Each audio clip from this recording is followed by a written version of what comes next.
ধাপে ধাপে বিদায় কথা আসে, বিদায় কথা মর্মান্তিক। আসলে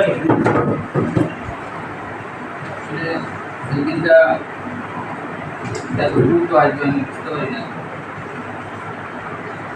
বিশেষ করে যখন চাকরিটা হয় করোনা পরিস্থিতিতে, একদম এসেছিলাম বাইরে, পরিবেশটা খুবই মর্মান্তিক ছিল করোনা ভাইরাসের।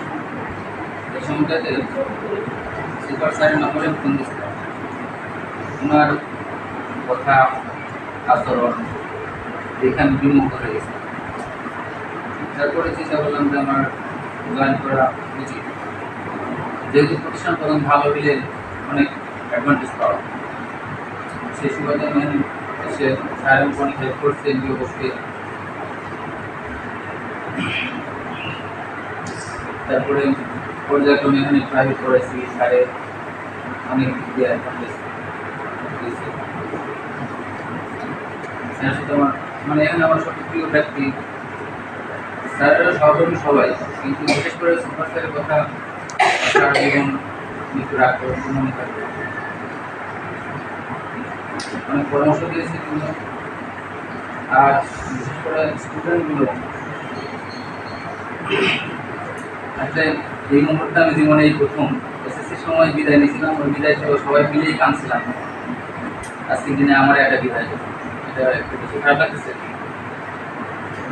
স্টুডেন্টের সাথে মিশতে যে অনেকের সাথে হয়তো রাগারাগি হচ্ছে, কথা বলার সময় হয়তো সঠিকভাবে বলতে পারি না, শিখাইতে যে হয়তো সঠিকভাবে শিখাইতে পারি নাই, রাগ করছি। তো এগুলোর মধ্যে বুঝতে হইলে তোমরা যে যা মনে করো শিক্ষক হিসেবে ক্ষমা করে দিও। আর সহকর্মী ওনারা আছে, ওনাদের সাথে অনেক সময় রাগে এত উচ্চস্বরে কথা হয়েছে, এগুলো চলার পথে হয় আপনারা জানেন, ক্ষমা মার্জনা করেছেন। আর আমার ভবিষ্যৎ যেন সুন্দর হয়, যেমন সবাই দোয়া করবেন, আপনারা দোয়া করবেন। আর সবার প্রতি আমারও অন্তরের অন্তঃস্থল থেকে প্রার্থনা থাকবে যে সবাই যেন অবশ্যই জীবনে মঙ্গল করে সামনে থেকে এগিয়ে যায়।